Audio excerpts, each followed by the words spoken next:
검찰 과거사 위법 등 검찰개혁 관련 기자회견을 하도록 하겠습니다. 윤석열 검찰이 자행한 사건 조작의 실체를 밝혀내겠습니다. 피해자 구제를 위한 공소 취소 추진 좌고우면하지 않겠습니다. 존경하는 국민 여러분, 사랑하는 당원 동지 여러분, 윤석열 정권 아래 정치 검찰에 의한 조작 수사와 무리한 기소는 정의와 민주주의를 파괴한 폭력이었습니다. 피해자는 우리 국민과 민주주의 그 자체였습니다. 이재명 대통령 또한 피해자였습니다. 윤석열 정권의 검찰은 이재명 대통령을 향해 400차례가 넘는 압수수색을 벌였습니다. 그럼에도 불구하고 증거를 찾지 못하자 증거를 왜곡하고 오염된 진술에 의존한 무리한 기소를 감행했습니다. 심지어 대선 기간 중 쪼개기 기소로 일주일에 5번씩 법정에 불러내기도 했습니다. 정치적 활동은 물론 일상생활까지 파괴했습니다.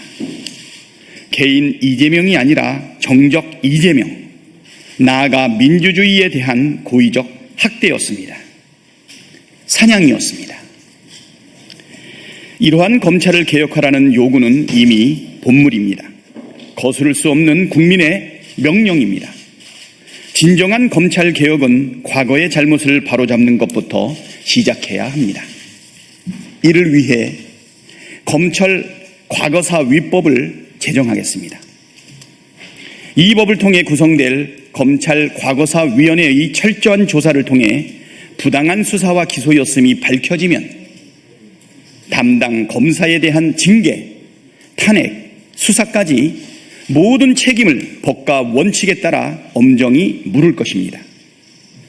검찰의 사건 조작 같은 국가 폭력 범죄에는 공소시효도 배제하겠습니다. 이를 위해 윤석열이 거부권을 행사했던 반인권 국가폭력 공소시효 폐지법을 다시 통과시키겠습니다. 사건 조작, 검찰권 남용이 확인된 사건은 아예 공소를 취소하게 해서 피해자를 확실하게 구제하겠습니다.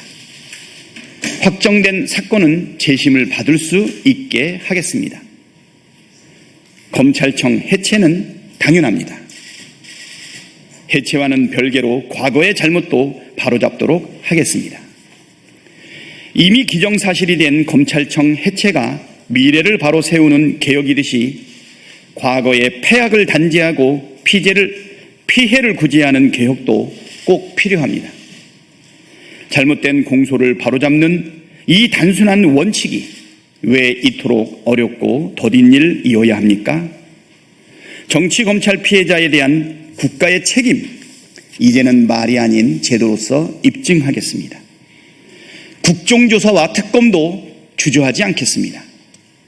국정조사를 통해 조작과 기획 수사의 실태를 낱낱이 밝히고 필요하다면 특검을 도입해 정치 검찰의 책임을 끝까지 추궁하겠습니다. 검찰 과거사위원회는 이미 박근혜 정권의 검찰을 단죄할 때 가동된 적이 있고 공소 취소는 법이 허용한 정당한 절차여서 법무부가 결단하고 검찰이 저항하지 않으면 당장도 해낼 수 있습니다.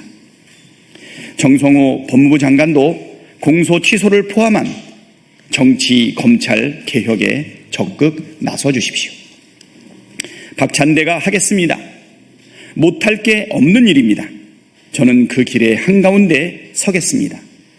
검찰 개혁의 완성과 정의의 실현, 국민과 함께 당원과 함께 반드시 해내겠습니다.